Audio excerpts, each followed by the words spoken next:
And this is actually something that came out of the pandemic initially because there was obviously a desire to keep having classes, and we were able to do this on Zoom the first time in 2021. Yeah, so in 2021. And ever since then, every March, Jenni Gold has come back with different guests from the industry to talk about not just the film CinemAbility and answer any questions you might have about it. Oh, I was echoing and now I'm not. There we go. But also to talk about new things that have developed, new areas of representation that are being explored in film and television. And as always, we have a couple of professional guests who are going to help us tell us something about their careers. So with that in mind, I would love to introduce the professionals that we have here today. Jenni Gold, who is the director of CinemAbility and producer. Nick Novicki, who is an actor and creator himself, but is also in charge of the Easter Seals Disability Film Challenge, which some of you are participating in, which we'll talk about in a second. And also joining us is Vincent Rutley, who is a local area filmmaker who works out of a wheelchair, actor, comedian, and speaker who's also immersing himself into the world of filmmaking as well. So Vincent, you can turn on your camera as well if you want. But welcome to all of you.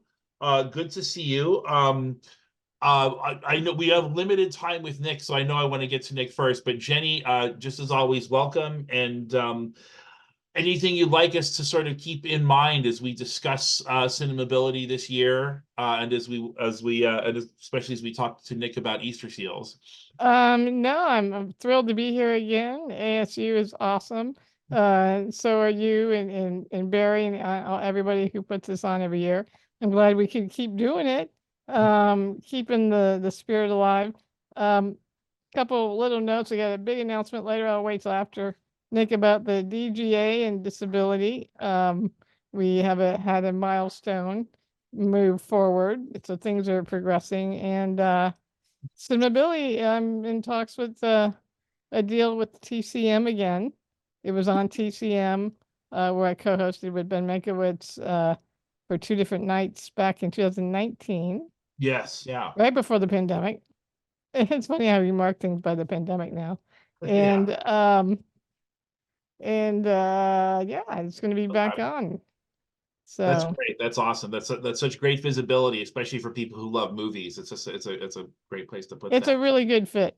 Yeah, absolutely. And Ben is a delight to work with. He's awesome. Yeah. So Nick, I know you've had a very busy day. In fact, why don't you tell us a little bit about your post-Oscars Spider-Verse celebration day, as well as what we're doing with Easter Seals before you've got to jump in a few minutes. Go ahead. Hey, how's it going, everybody? I'm Nick Novicki. I'm a little person wearing a black suit jacket here. I'm an actor, comedian, writer, producer by trade.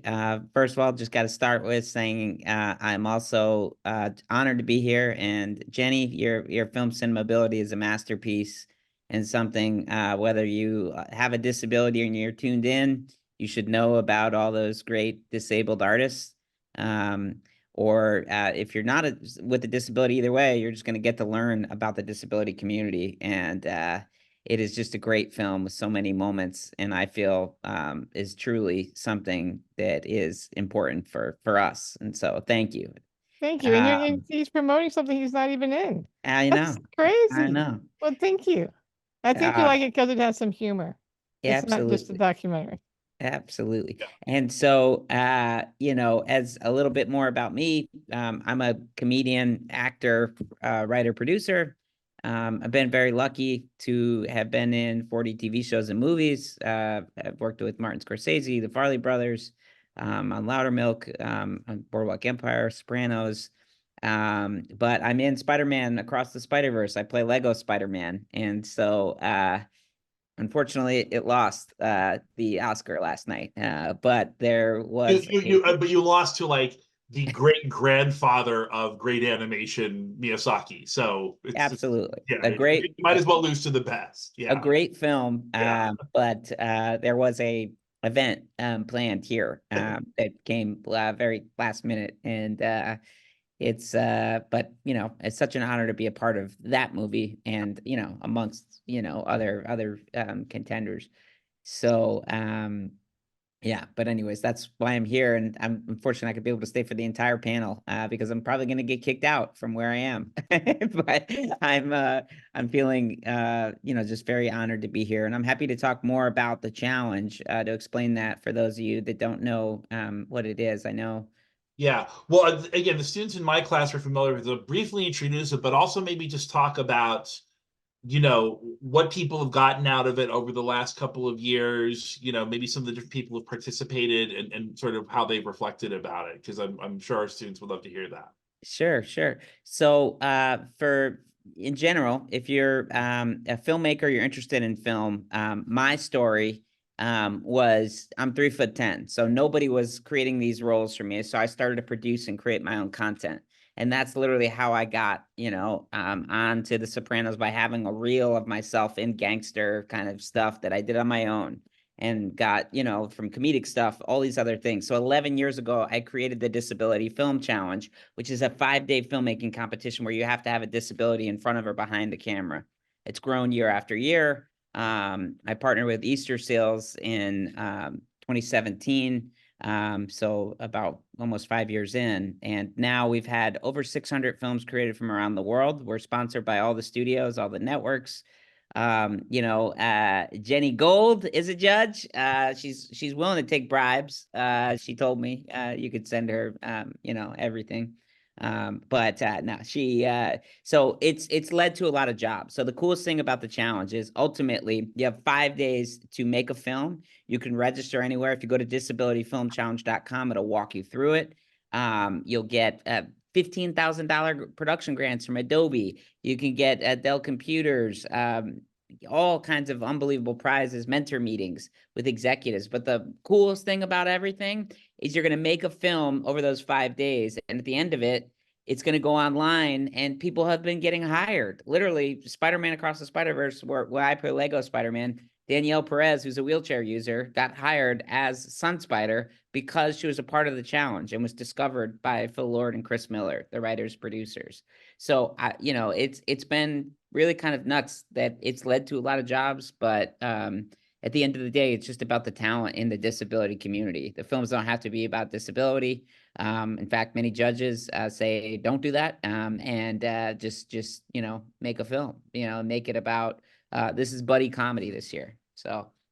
Buddy comedy is the theme. Ooh. Yes, so it's a different theme each year. Buddy comedy is the genre, but you first have to register. And again, disabilityfilmchallenge.com, hit the challenge tab. You learn about past challenges. Once you're registered, you'll be in our system. We'll email you at the start of the challenge the rest of the assignment. So you already know it's buddy comedy, but then you'll know the themes, the props have to be incorporated, the locations. So we know this is done over the course of the 5 days. And at the end of that, 5 days, you will provide a downloadable film, all those steps. And then the following weekend, we throw it on our social channels, and the Casting Society of America shares that out. The casting directors around the world and the industry has just been tuning in to see those films. That's awesome. And it's 1 to 5 minutes, correct? It's 1 to 5 minutes. Okay. That's right. And you have to have somebody with a disability in each film, in front of or behind the camera. But again, the films don't have to be about disability. Okay. That's super.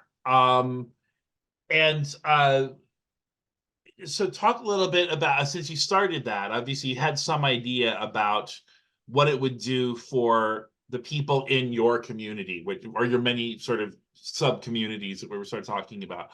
What do you think it does for filmmakers who don't have a disability or sort of who've never thought about it? What are the kind of things that you think they get out of participating, besides feeling good about themselves, which is a lovely thing, but on also on a storytelling or practical or professional level, what have you seen? Well, first of all, I would say, people with disabilities are 1 in 4 of the population. The numbers are not there for actors in film and TV shows. I think it's about 3%.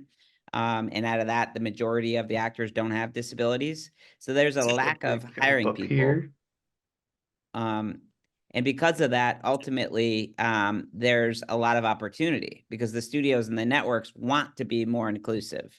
So there is a giant push for the industry to see new and great films that are starring people with disabilities, and including the film festival circuit. They also are actively making, so, you know, for the challenge, you end up getting, you know, mentor meetings with studio executives, other areas where, you know, if you're, you know, a film student or an up and coming filmmaker, it's not that easy to get the opportunity to meet with Phil Lord or Chris Miller or the Farley brothers or a studio executive or a different, or to get Jenni Gold to watch your film or other judges. Honestly, like, it's generally speaking, you know, you're getting the opportunity for working professionals to see your content.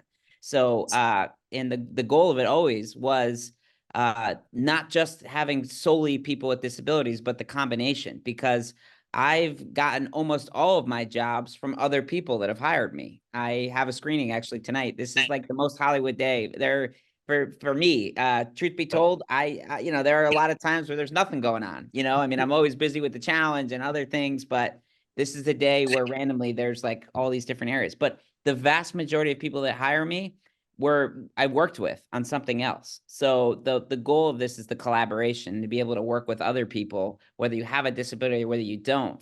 And if you don't have a disability, if you were just looking at it straight for like, what is the opportunity for me, even beyond the challenge, work with people with disabilities, because guess what? You could end up jumping the line in certain areas, or have, you know, the Sundance Institute, you know, pipeline program, or all these other things that are frankly looking to try to be able to say, hey, we have a project with authentic disability representation.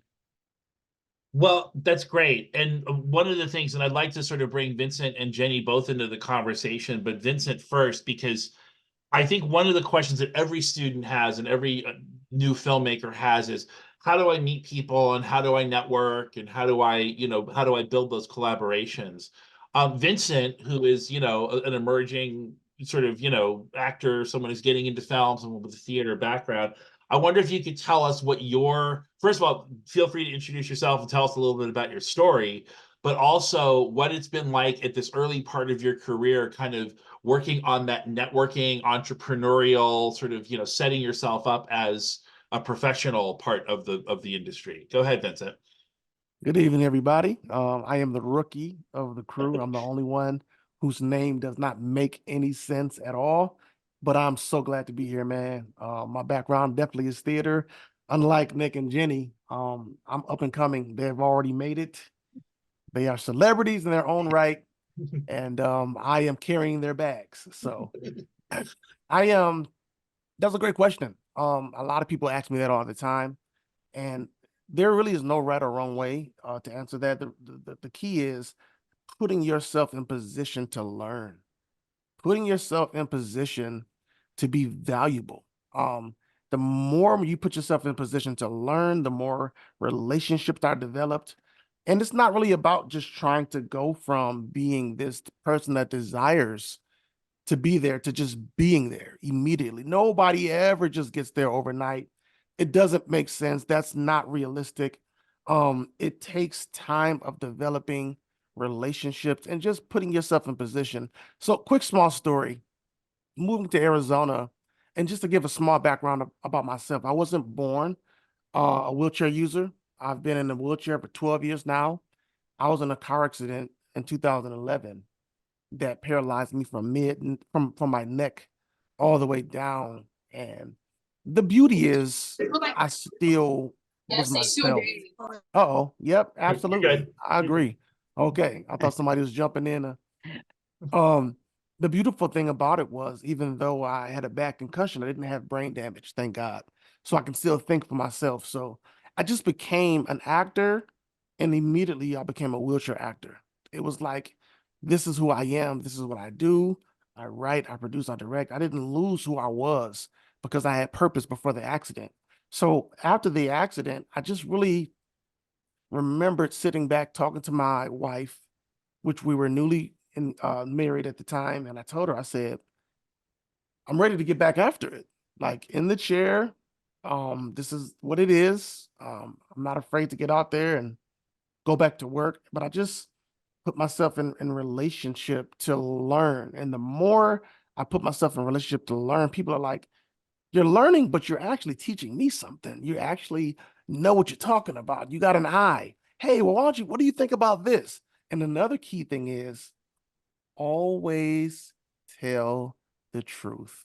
It sucks. It doesn't always feel good, but I've gotten so many opportunities just because people are like, hey, this kid knows what he's talking about. Yeah, he's the first person to tell me my script sucks. I'm not telling you to do that. Don't do that. But if you've built a relationship enough and the trust and they ask your honest opinion, give your honest creative opinion. The thing that sucks is 90% of the time they don't care about your opinion. But when that chance does come, give your honest, true, creative opinion. And just know that when you're called to a room with big dogs, you belong there. It's not a coincidence. This is an opportunity, not for you to show out or to talk too much, but to learn. Just get yourself in position to learn. And the more you put yourself into position to learn, they will give you the information. They'll teach you. I have multiple mentors in every area. Everything that I put my hands to, I put a mentor to that, so that I know that I'm always growing, I'm always learning. Unfortunately, different from you, a lot of you guys, I dropped out of acting in film school after one semester. And it took me a lot more time to get to where I am. But I'm grateful for the opportunity and for the process because I learned so much by just getting my hands dirty, by getting in the mix of everything.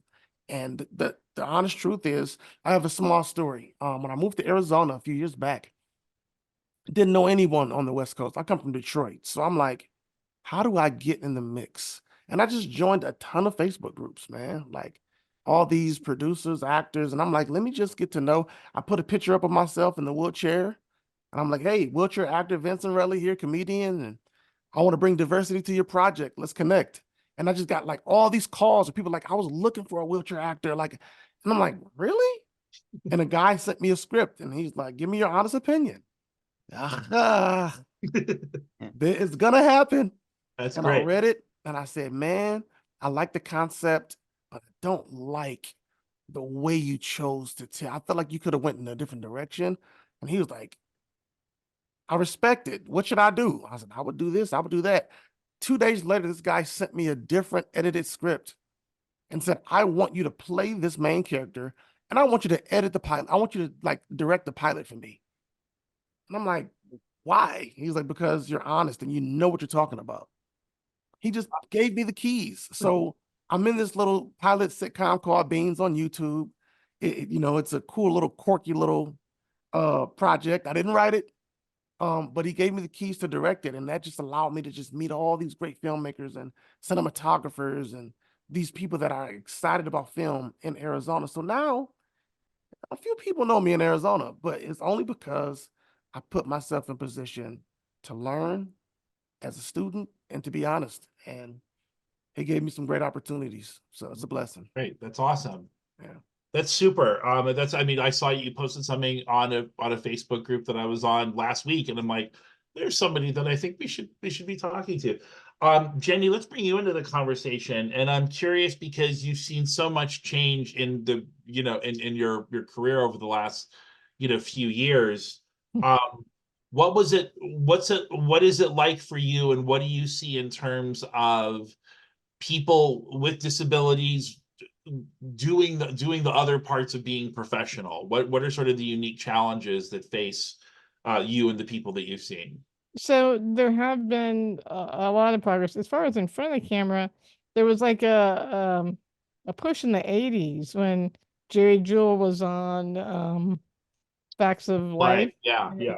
And things like that. And then it kind of died out again and sort of slowed back to the 1% or 3% or whatever. And now, because of new, more inclusive thinking, I think things are different. When I became a DJ director, not to date myself, but my first feature film was in 1998. And I know, actually, I know. I'm right there with you. It's like, oh, that was yesterday, wasn't it? It's like, no. It and was that's the weird thing about LA. You come out here, you blink, and 20 years go by. When I was first in the DGA, I was I still am actually, the only wheelchair using director member. Slowly, I started seeing people getting older and starting like, oh, look, they're using a cane. Oh, look, they have a walker, and I kept pushing for they have they have committees within the DGA of women's steering committee, African American steering committee, Asian steering committee, things like that. But they didn't ever have one for disability. And Ben Lewin, who's the director of the sessions, yeah. Sessions Yeah. and television, Alamy Beal, a great guy. And one of my mentors, to kind of level what Vincent says, is I sort of been a collector of mentors and people. And Nick, and I don't know, Nick, when did you come to LA first? I've been out here for about 15 or 17 years too. Yeah, so I think a lot of us with the media access sort of is where we met, and a lot of the actors. So I'd meet all these actors, and there was nobody who was a director that was within the group. Um, and at the DJ, it was just Ben and I, and we would kind of kid that we'd be the only members of if we started a disability committee. But this year or earlier last year, I guess it was now, they actually opened up a new committee for LGBTQ. And I thought, well, hey, maybe there is room now. And a couple people since then had come to me who, an AD who came down with MS, and more famously, David Nutter, huge television director, the Pilot King. He, multiple Emmys and gold. He did the famous red wedding scene from Game of Thrones, and Band of Brothers. Got Parkinson's, and so I was like, oh, maybe now they'll take us seriously. And so we made a push. I wrote a letter. I got 150 signatures. People like Peter Farrelly and Charlie Hay, other big wig, Taylor Hackford, big names to support it and push it towards the board. And just this March 10th, in a boardroom with, I'll do some serious name dropping because it was really cool. Spielberg and Chris Nolan and Taylor Hackford, and basically everybody who you could imagine. And I'm going to get interrupted because my phone is making noise, so hold on. Was there, and David Nutter spoke on our behalf, and we became an official DGA Disability Committee. We finally, thank you. We finally have our first big event meeting on, you have committee meetings, but you have a big event where Marley Matlin's going to be speaking, and hold on one second. Sorry, my computer decided to mess me up. And Gina Davis will be speaking, and it's going to be a great first big event where we kind of, say, hey, we're here, we're working. A lot of so the coolest thing is, So how do I? a lot of directors came out of the woodwork.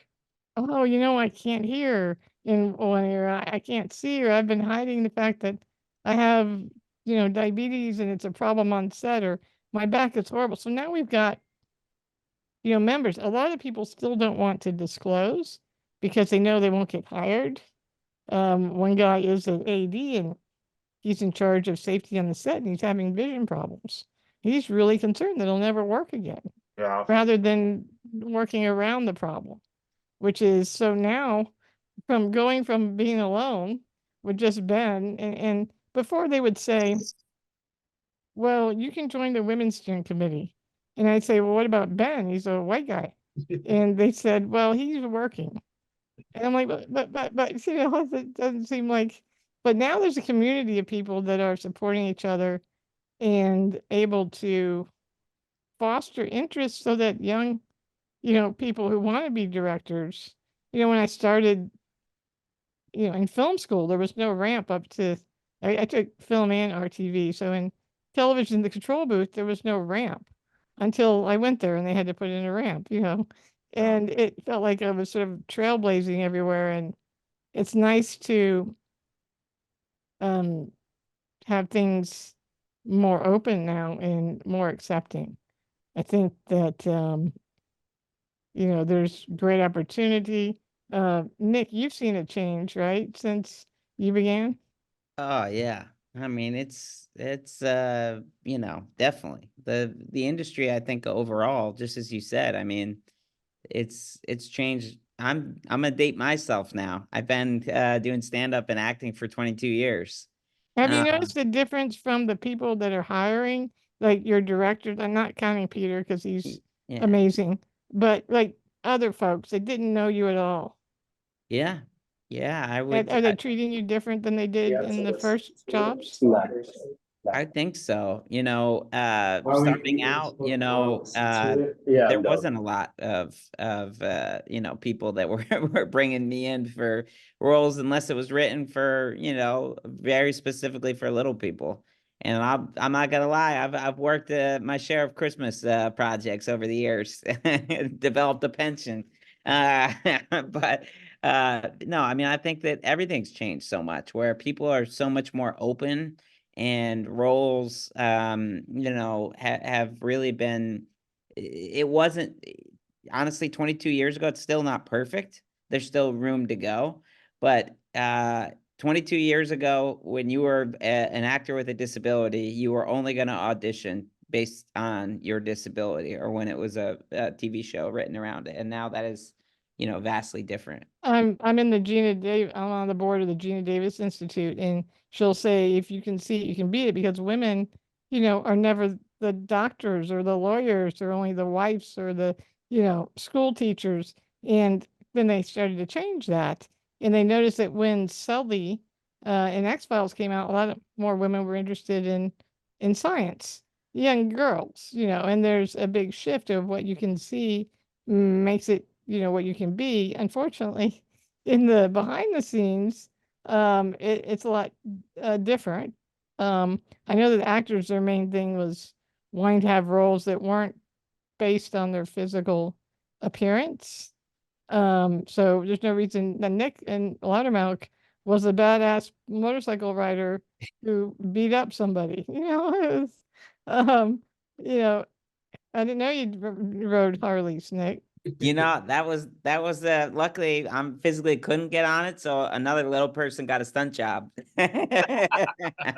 Ah, you're like helping everybody get work. Right. Yeah, man. That and also making sure I can continue to and not, sometimes you could take a job and then be like, you know what? I don't know if I can actually do that.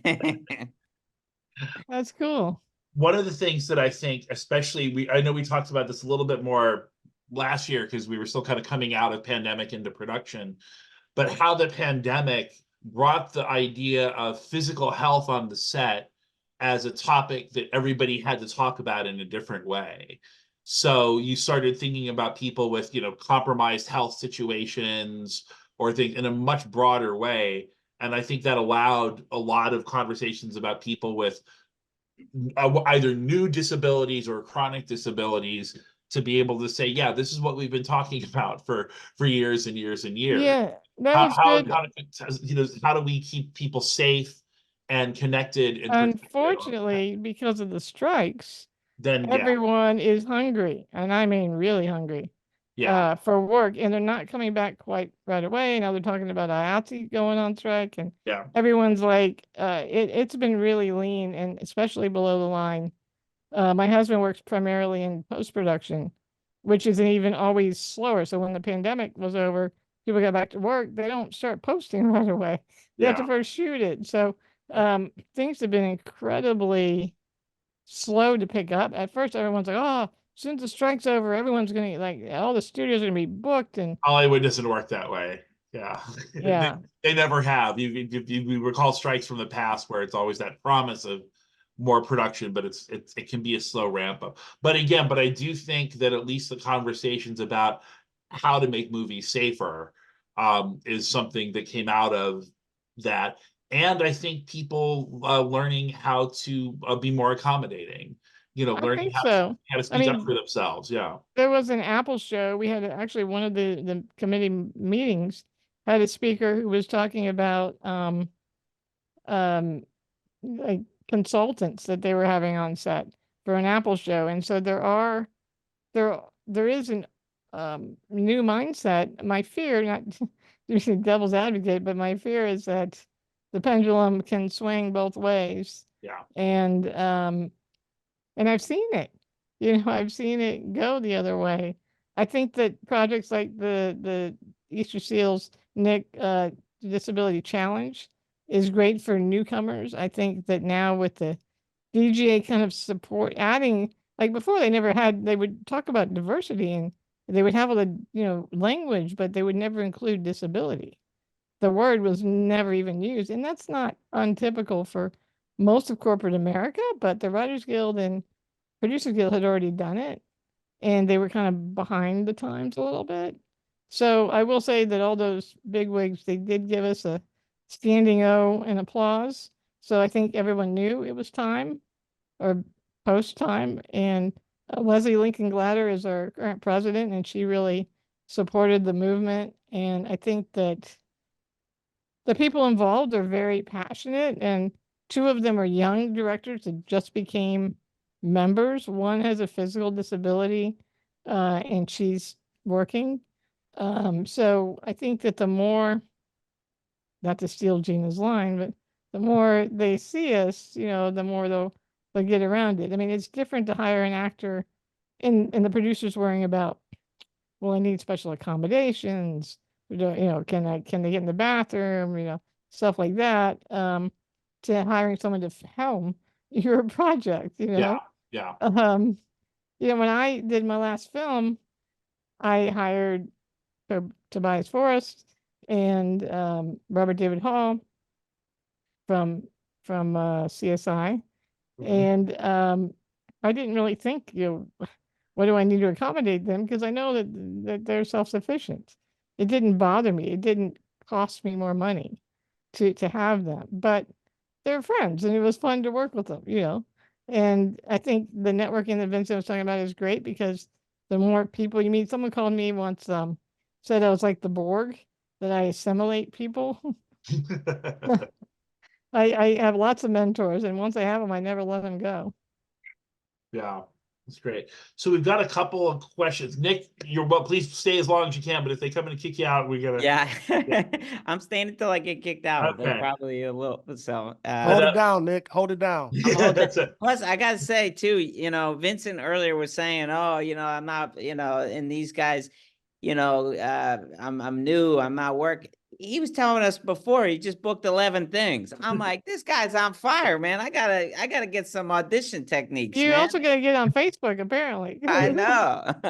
Well, and this is the thing. I think a lot of people who are new to the business, it's hard to imagine yourself as a professional. Ultimately, Vincent sort of said you belong there, right? And you sort of get that feeling, but you never stop hustling. You never stop needing that next job. You never stop sort of Because you're work. freelance, basically. Yeah, I So mean, it's- most there's a lot of jobs in film where you don't do that, but the fun ones, the people that want to do, tend to be project to project. So it's interesting to sort of get used to, oh, it feels like I haven't made it because that permanent thing hasn't happened yet.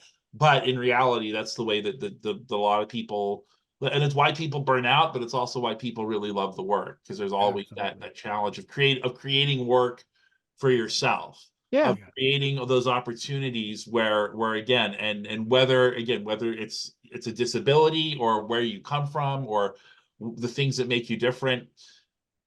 For so many years we've been thinking of those things as things that keep us out of the game, and Right. now they're actually things that'll, I think, allow us some access to the Yeah, game. I think people want to see different stories and different people, and I to just go off of the Easter Seals the Disability Film Challenge. I think that you know, what are we looking for? We're looking for good films and good stories. And I love them saying it doesn't have to be about disability, but just have someone in front of or behind the camera that understands that part of society and can maybe give another I'll steal a line from Vince Gilligan um, from Saul. Actually, it was Breaking Bad when he said this. He told me that when he added RJ as a character, that it was adding like spice to a stew. You know, it makes it more interesting. And he did it because he knew somebody growing up who had CP, and he didn't hire RJ because he was trying to be politically correct, but he was just the best guy for the job. Yeah, And that's because it was real, you know. yeah. Plus, Which is actually one of the questions that we have here from Michaela. So a segue into the question here. Do you think that it's better representation when, I mean, this is sort of that question of, I mean, probably how you tell the story, but is it better representation when the disability is noticed within the film or when it's not? And she talks about Danny Woodburn in CinemAbility, talking about sort of the dwarves in Seinfeld. in Wizard of Oz versus Oompa Loompas and sort of things like that. So Well, let's let Nick start since he's on the sure, yeah. clock. Hey, Nick, I feel like you're my lawyer. 'Cause that's like I gotta like have you talk really fast. Go ahead. Thank you so much. You know, honestly, I think, look, that being as inclusive as you can is the way to go. So when you're able to bring somebody with a disability like behind the camera too, in the writing room, even there's been times that honestly I've you know, casting and authenticity has changed a lot, but there were certain TV shows that I was like, ooh, what if we change this joke a little bit? So it's not just about me being a little person, I'm in on the joke. And I think people are receptive. Now, with that being said, too, you have to find the right time. And when you're new to it, you know, there's a time and a place to sort of pitch, not at the wrong time. But in terms of that general question, should you address the disability? Should you not? I'm 3'10", so there's no way that you can't not address my height. You know, I'm little. I can't read stuff. That is my superpower at times. For me as a stand-up, I can write to that situation when I've been trapped in an elevator or when I've, you know, fallen down the stairs dressed like a penguin. You know, these are gifts to story, you know. And I think Jenni can't hide, you know, Vincent can't hide that they're in wheelchairs. Now, where it differentiates a little bit, and it happens with the challenge, although I say you don't have to, you know, talk about disability, don't hide it too. Don't go out of your way to be like, well, we want to, you know, we just want to like, you know, to me, I'm like, you want to at least show, like, let it be seen, you know, but don't make that the focus of the story. Now, where it gets harder though, because there's actually more people with invisible disabilities than visible disabilities. So I can't really, you know, as somebody who doesn't live that world, I've been little my whole life, like, I just only know that this is my world. But I feel like that's a whole other kind of discussion. One of the films I really liked last year, it didn't win, but I liked it a lot, and actually ended up hiring the actor who's also a musician. So he's doing some music for me now on my current film. Was one that did a takeoff on Say Anything. It's a guy with one arm, and he had a prosthetic, and he's holding up the radio. Yeah, and it was a little comedy short. It was really cute. And the gag was that the arm wouldn't unlock, so he couldn't turn the radio off. And the girlfriend's like, "What?" And the music's blasting. It was really cute. But I mean, that's just, you have to be clever, and like I said, it just has to be a good, fun film. I mean, I think sometimes people get inside their heads too much and are trying to make a point and something too personal. I remember in film school, the ones that weren't so great were the ones that were like, you know, they're just off track and they forgot about that there's an audience that you want to entertain. So along with that is and this is I'm gonna say that again, this question is something that isn't just about people with disability, but it's about all kinds of inclusivity. And this is a paraphrasing Connor's questions here. Do we think it's fair that people without disabilities play people with disabilities? And at what point might that become a necessity in order to tell the story? You know, like how do you look at something and sort of say, oh, I understand that there's a situation there where casting an actor with that specific disability might be so difficult that you need a more able-bodied person to do it, and the ends justify the means kind of thing. How do you Right. approach that as either a I'm gonna- filmmaker or a collaborator? I'll That's a great use an question. example from Ben Lewin. He did the film sessions, and to get the money to do the film, he had to get a name in the lead role, which was difficult to have someone with that same disability anyways. Yeah. But We may watch this in class later on, folks. I mentioned it in the lecture, but so yeah, go ahead. so what he did was he made sure he cast a lot of other actors in other roles, like Tobias Forrest and other folks in great roles to kind of satisfy that. He's currently doing another film that he's getting ready to do, which he did a national search and found somebody that fit that part. And now this is for, So you try as much as you can. But I personally think that the most important thing is to get good representation on screen so other people see it, first and foremost. I don't think Nick would really anybody appreciated when they shrink an actor down like they did in the recent Willy Wonka. Yeah. I think that is Not a using fan. technology in a poor choice, and they could say, well, they needed a name actor for that part, but I don't know about that. They could have found another part for Hugh Grant, I think. Yeah. Yeah, You absolutely. know, yeah. Absolutely. Go ahead, Vincent. What is your experience been in terms of that question of maybe sometimes someone has asked you to do a story and Yeah. you're not sure about, you know, you're being used as a disabled person versus Right. telling the right story the right way. Go ahead. I think the beauty that they're actually opening it up, and I've been hearing more often that they want the disabled actors to play the role. They want the authenticity. And I think it's our job to educate people in this lifestyle. Like, Yeah, you I don't can't know that they tell me. want it. I think that they know they have to have it now.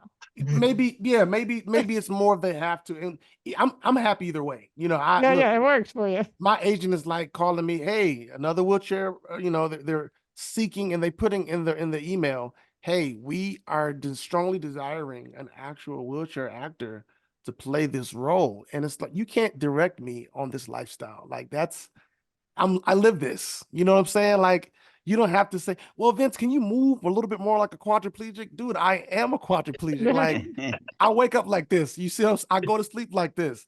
So, and I'm not saying that, you know, our able-bodied person couldn't do it. However, it's our job to educate people about the lifestyle. It's our job to tell the stories about this is what it's like for me to go from being this independent guy to my wife has to literally help dress me and change me and feed me. Like, this was what I really went through. And Well, I the think difference is that you're not trying to kill yourself. Like what was absolutely the only other representation that we had for years. right. Right. And I think too, the other thing is, honestly, people ask me this all the time.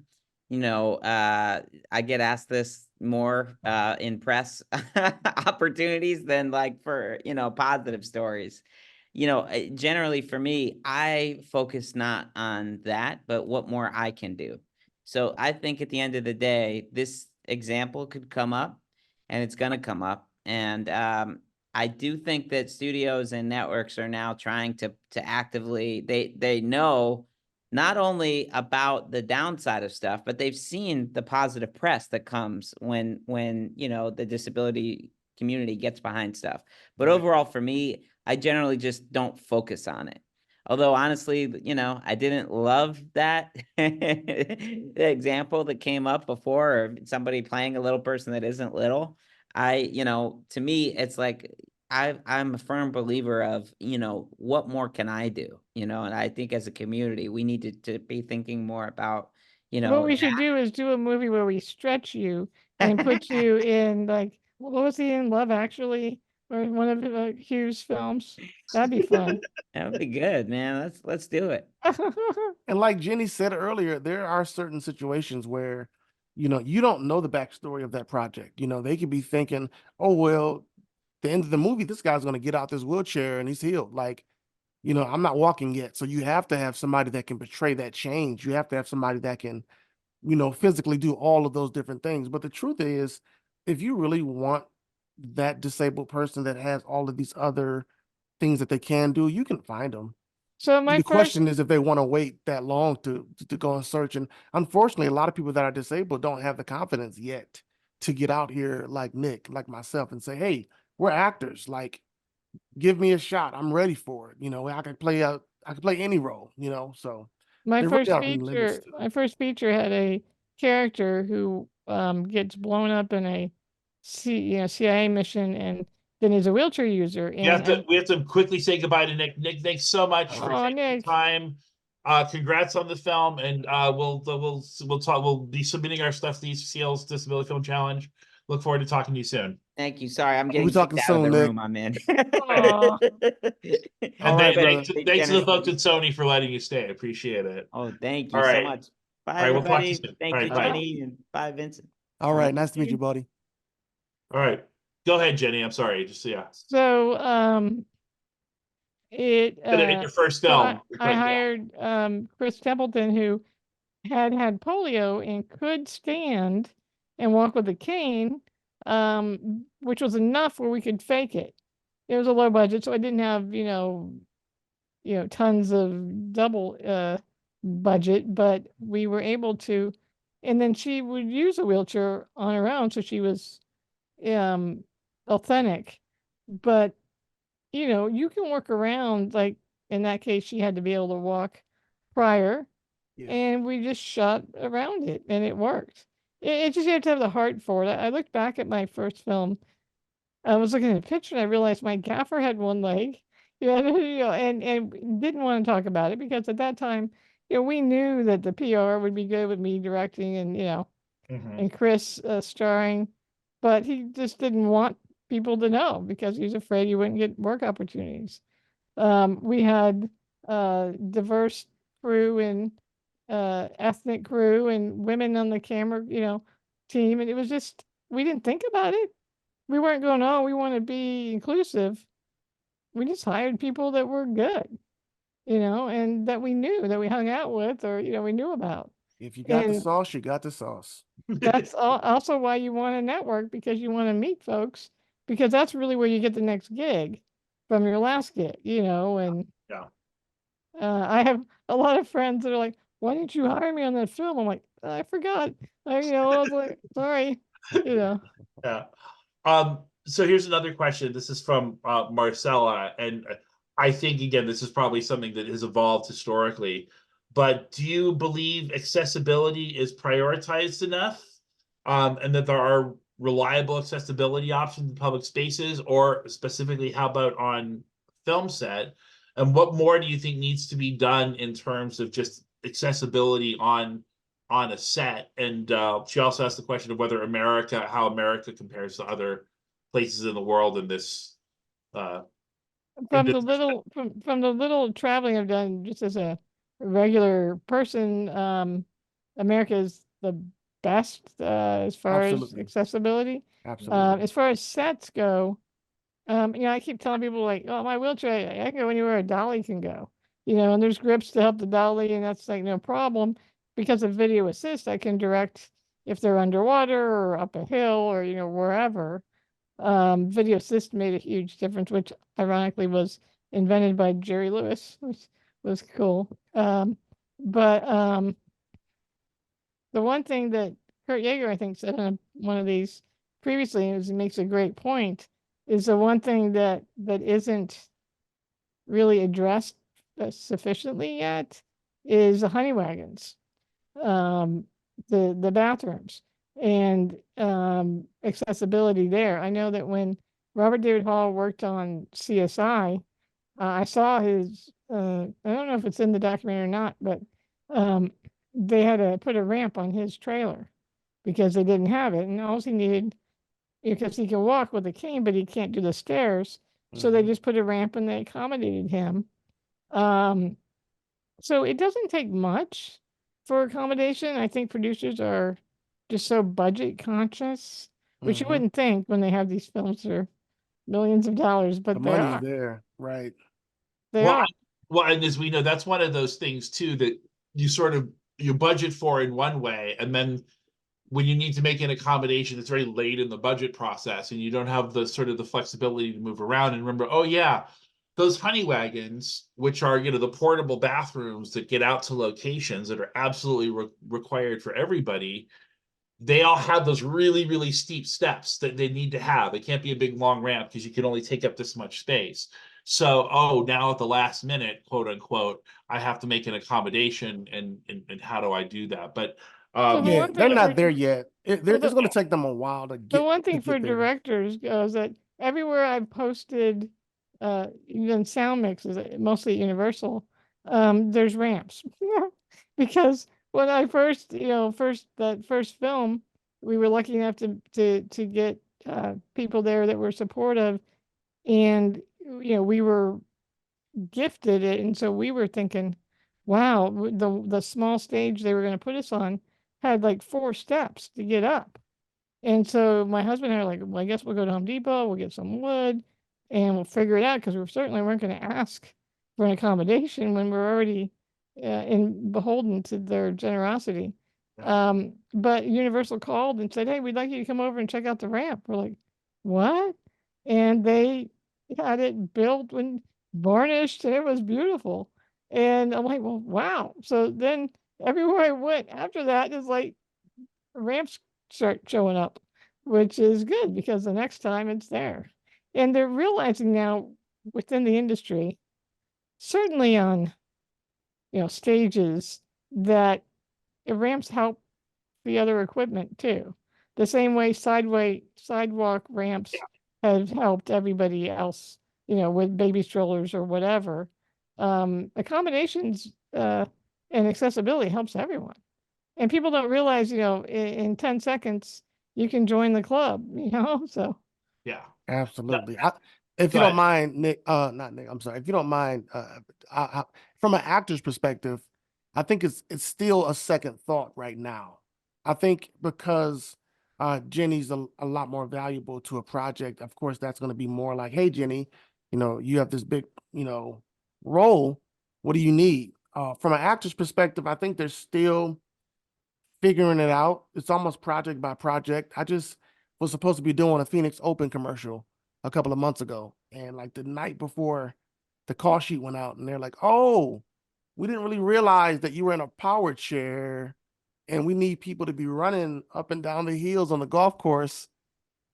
How did you miss that? I'm in a power chair. Like, sorry, Vince, we're gonna have to cut you from this. And it's like, okay, no big deal. But I think it would have I'd have felt a lot more I'd have been a lot more understanding if they had caught it earlier instead of like the night before. The fact that like, okay, we're doing all our final run throughs and we just noticed that you have a power chair that won't fit the terrain. So I mean, it's situations like that that I've run into a lot more often because I'm not necessarily in Jen's position yet as a director, as a producer, but I'm more of the actor, and they're like, "Oh, okay, well, what does he need?" But it's almost like the last resort or the last question that comes with it. But once I get booked one of those bigger roles and I'm in Jen's position, I think it's going to be a lot more. The more of us that are in the position to make decisions, to help educate and bring awareness, the more they're going to have what we need consistently. But until then, it's just going to be a growing thing. It's going to evolve. It's going to get better, but I don't think they're quite there yet. Yeah.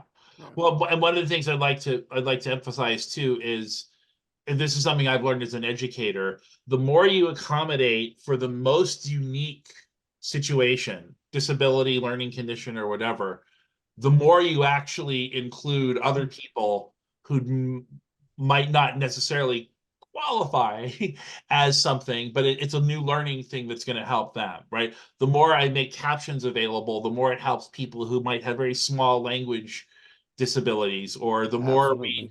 the more we make things available remotely, the easier it is for people who might have chronic illness to still to attend and participate, even if their disability might go away in a year, even I if they're think only temporarily disabled. Yeah. I just Absolutely. read something about the streamers are finding out that the captions are being used a lot by everybody, because I know my husband, like at night, if I'm falling asleep, he'll put the captions on so he can just read whatever the show is. And it's also because I'm sorry, TV people are mixing, like everybody's got some kind of, I agree. 7.1.4 Dolby stereo in their house. And Yeah. most people don't. And you're You mixing the can't hear it. dialogue way down and people are mumbling Oppenheimer, excuse me. Yeah, no. So, Thanks. And all right, also some of the English, British shows, or where pretty they have exactly. accents, I'm like, what'd they say? It's You know? no, and because you want to appreciate the poetry of the Yeah. language too. So Lisa, Of Lisa course. Tolentino has a question. Lisa, you can feel free to come on camera and ask your question. Yeah, Lisa had her hand up and Nelson had his hand up too. We'll get him in a second. Yeah, go ahead, Yeah. Lisa. Yeah. Thank you. Let me just find my question. Thanks. Okay.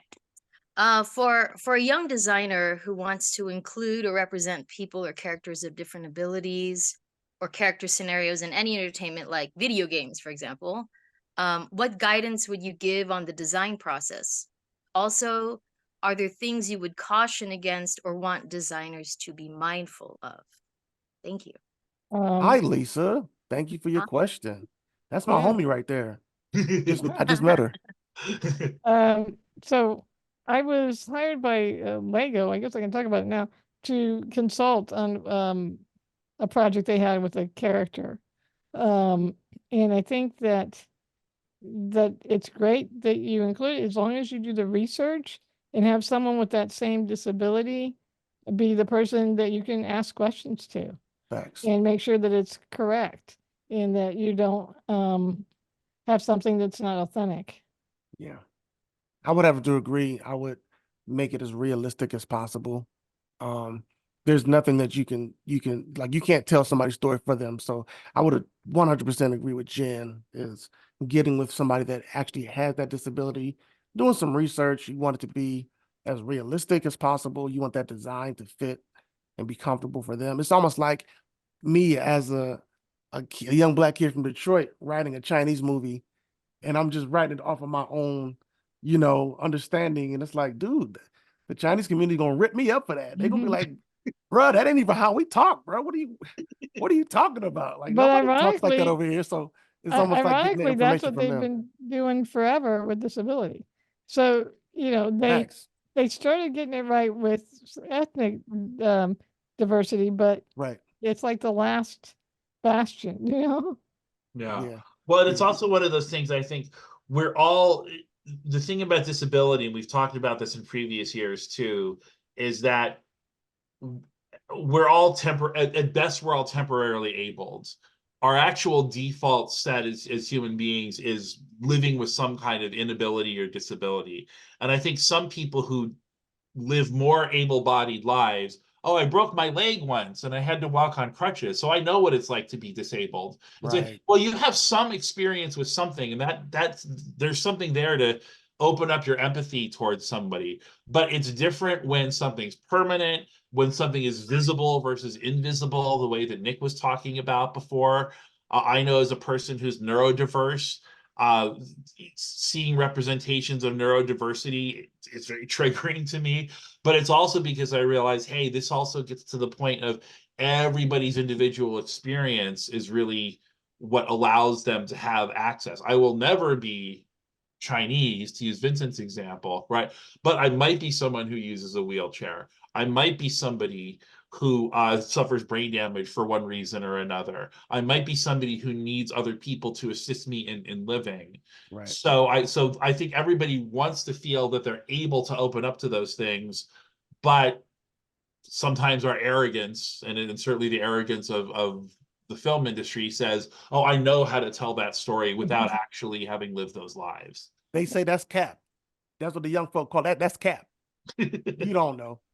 But I mean, that's the respect factor of it, is like take your time, do the research. You know, if you're a designer, you don't want a wheelchair person to come in there and say, well, look, I can't get out the chair. Like I have to try this on at home. Like you just have to, once again, it's them allowing us to come in and give what's necessary to make the productions smoother. It makes more sense when you allow us to tell you what we need. Don't come and don't give me a contract full of things for an able-bodied actor. I'm gonna rip that thing apart. I'm gonna be like, you guys didn't ask me anything about my limitations. You didn't ask me anything about how often I need this. I need an aid. I still need an aid on set. I look like I'm stronger than I am, but there's still things that I need assistance with. Now I'm gonna act my butt off.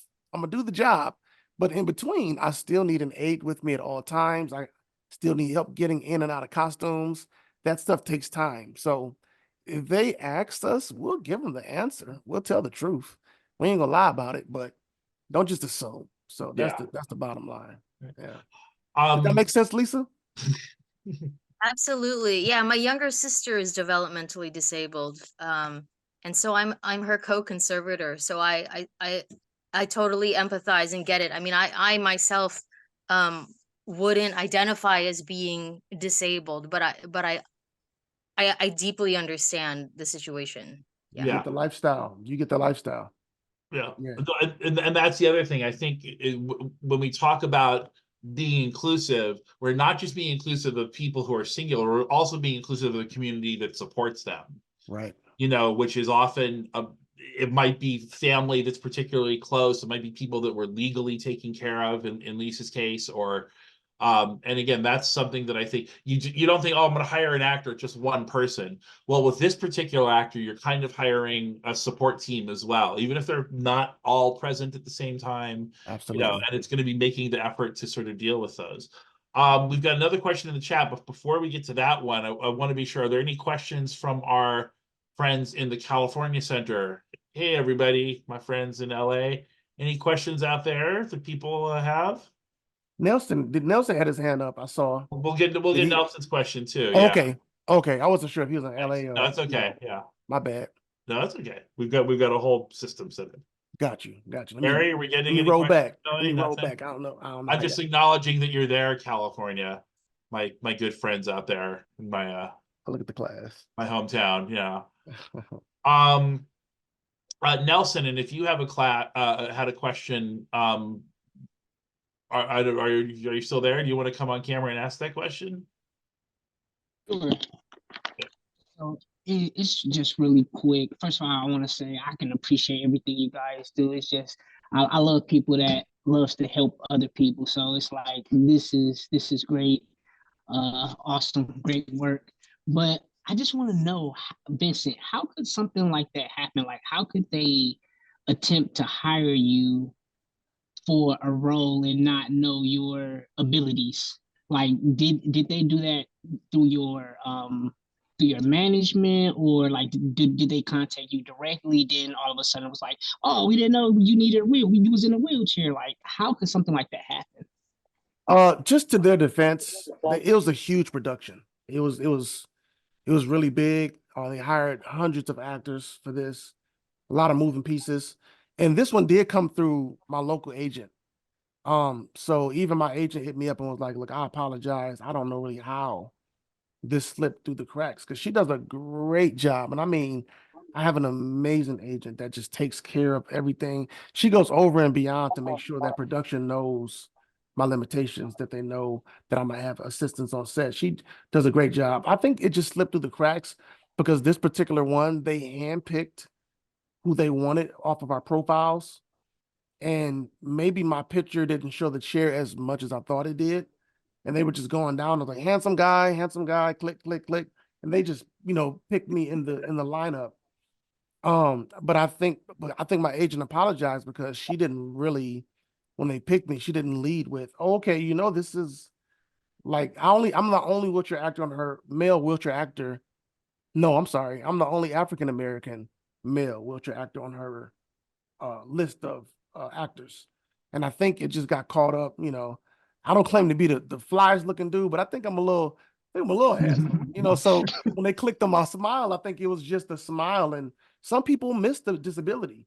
And that's the beautiful thing about, me is I don't have friends and community that's like, they don't see me as a quadriplegic. They don't see me as a wheelchair user. They see me as just one of the fellas, you know, one of the funny dudes. And it's almost like it was a blessing. It was like, okay, they didn't see the chair. That's cool.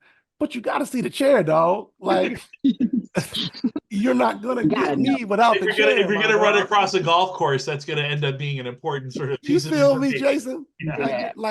I'm not gonna just show up and be like, oh, y'all want the chair today? Okay, well, let me get nah. So I think it was just the simple fact that it was such a big commercial that had so many moving pieces. You know, I wasn't tripping. I wasn't mad, you know, because to be honest with you, I think I was feeling something that week. I had like kind of got under the weather, and my wife too. And I was like, man, thank God, like that didn't happen because, you know, in my case, if we're both under the weather and she's my aide, now she's lifting me out the bed and we're moving and we sneezing on each other. Then we got to go to set and shoot all day. It just wouldn't have been a good look. So I was kind of happy that it didn't work out, but it did allow my agent and I to come together. And she's like, you know what, Vince, together, me and you are going to make sure moving forward, if they click on you, the first thing they need to know is this is one of my wheelchair actors. These are his limitations. This is what he needs. See, So it Vince, was a good everything, opportunity to yeah, educate them. everything works out for the best. I mean, Everything work out for the best. I was just reading something about a bunch of actors who missed that role they were dying for, and because they missed it, they got a better opportunity that Oh, made their man. careers. Oh, don't go there, Jenny. Don't go there now. Every actor I know has the story about the role that they thought they should have gotten that they didn't get, and at the time it crushed them, and almost immediately or within 6 months they're like, boy, am I so glad that didn't happen. Yeah. Thanks. And it's one of one of those hard adult lessons that you have to learn, especially in this business. If something doesn't happen, you have to be ready to immediately see the next opportunity, because probably something will open up for you. And Gotta you disconnect. sort of wallowing in, oh, I'm no good and I didn't get the Yeah. last one. It's like, get the new one, and then it all makes sense. They'll never tell you how close you were to getting that role. Yeah. Like That's you could be that's you the could hard be part too. you That's could be the really- runner up. And now I was blessed enough every once in a while they'll, hey, tell Vincent we loved him. We're considering him for something else every once in a while, but they don't tell you that you was like right there. They don't tell you that they were fighting for you. Like, bro, we want this guy so bad. They don't tell you none of that. It's just, you don't hear nothing. That's just how it works. And that's why you have to disconnect. Every project I do, I give them the best option and then I disconnect. But did I answer your question though, Nelson? As far as how that possibly could. Yep, you Okay. did. You Okay. right It on the don't, head. it don't happen often. It don't happen often. But you know, when it did, it was like, let's educate them so we can get this thing right. But Yeah. yeah, it happens.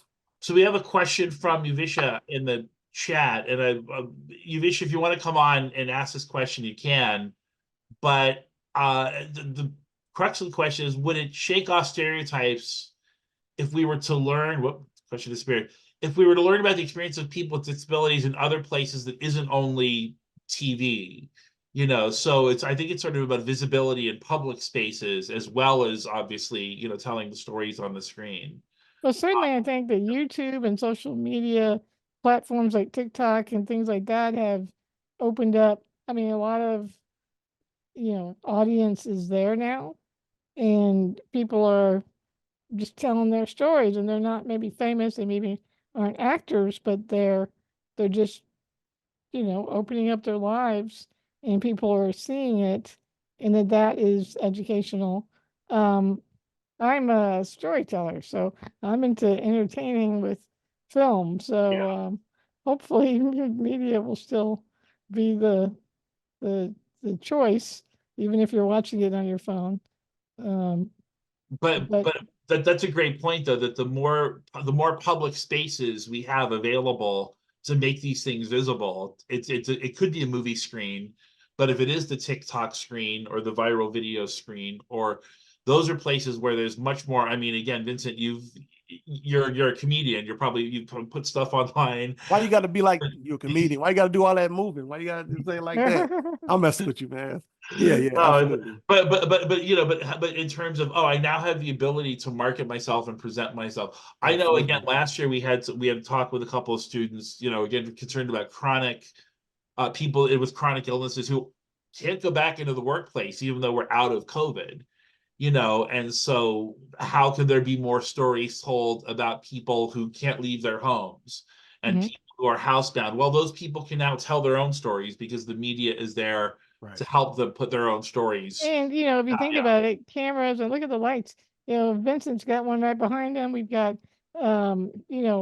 4K cameras in our pockets. Yeah. With the iPhones and whatnot. Yeah.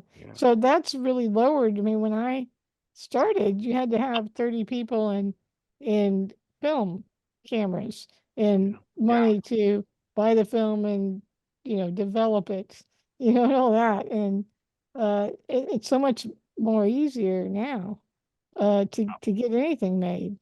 Yeah. But I do think just seeing again sort of the normalization of disabled identities and bodies, and it's like, oh no, that person's eating a chicken sandwich and that person's having a moment with their kids, and this person has a cute moment with their dog. So, Just the same way you see with everybody else. And again, it feels like, oh, that person could be part of my story landscape without it being exceptional, without it being right.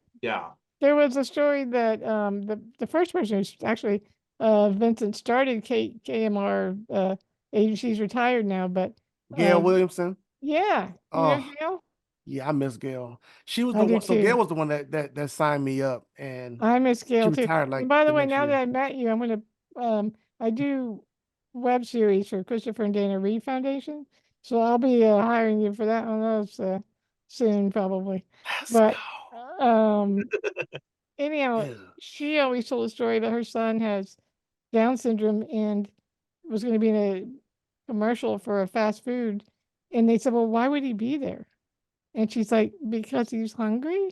I mean, there was this Right. whole disconnect that if someone with a disability was shown, people would go, what does that mean?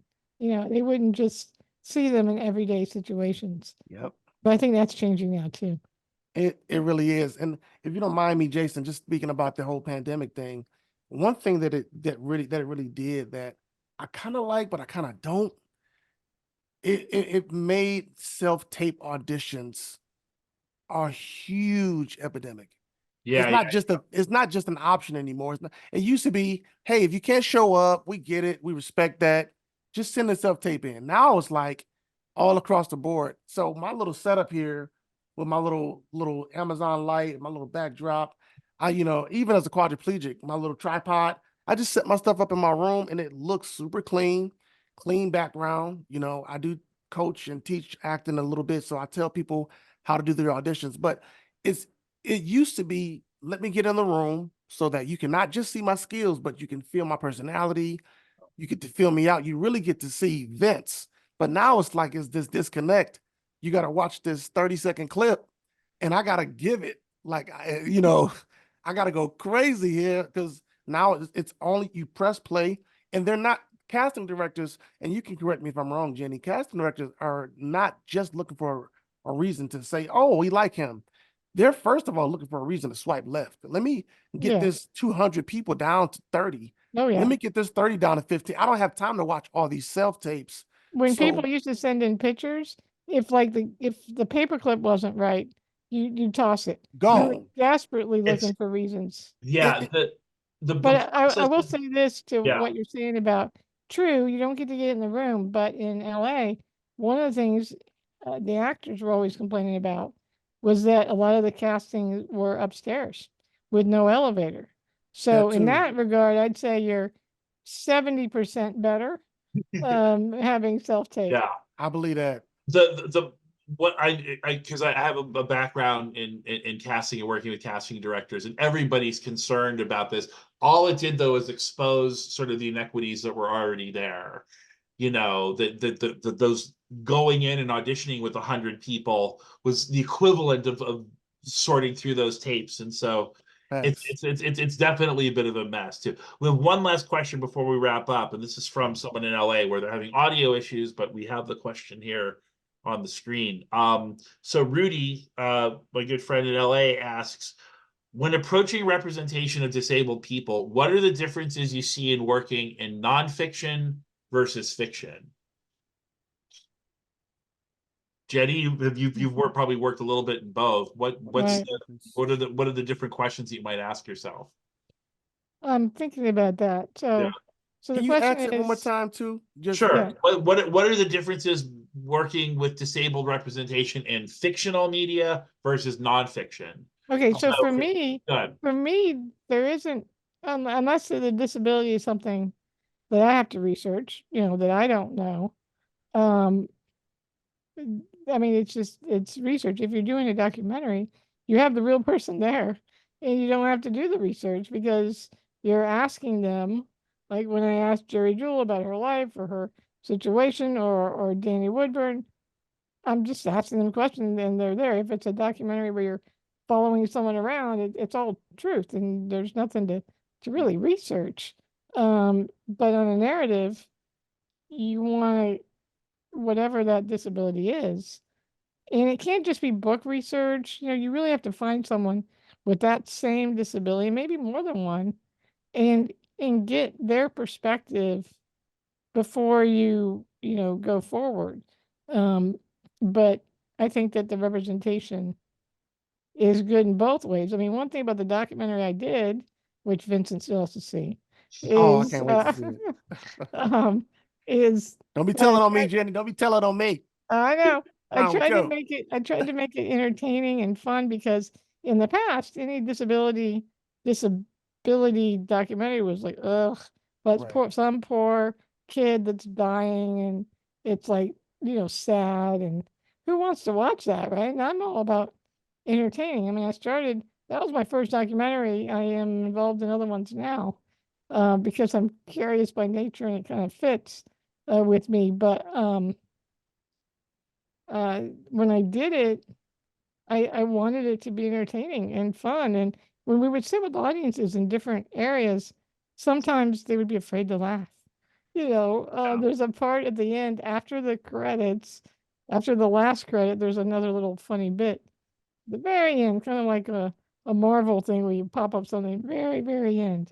And it was with Jim Troche, and people would ask, did he know that, he was with Michael Cranston.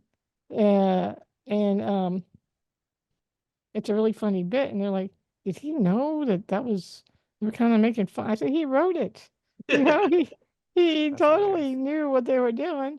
But we tried to add as much. And it was funny to see how audiences would be afraid at first until they knew we were having fun and we were in on the joke. And it's not like you're being made fun of. You're enjoying life and entertaining people with humor. Yeah. And so we would have moments where people get quiet because they're paying attention or it's serious, and then moments where people would laugh out loud. And Yeah. that's all my husband would always wonder why I would sit in the back of every screening, even though I've seen it a million times. And it's just to hear the crowd. And what was fascinating is that different parts of the country would laugh at different things. I was sitting next to Daryl Chill Mitchell in Atlanta when we screened there. That's a good guy. That's a good guy there. And he like totally laughed at this one part that nobody else had laughed at. And I told my co-writer, I'm like, you finally got to laugh because this guy wanted that bit in there. He's a comedian. He gets We it. had we had Chill last year. Yeah, he's a- great. Yeah.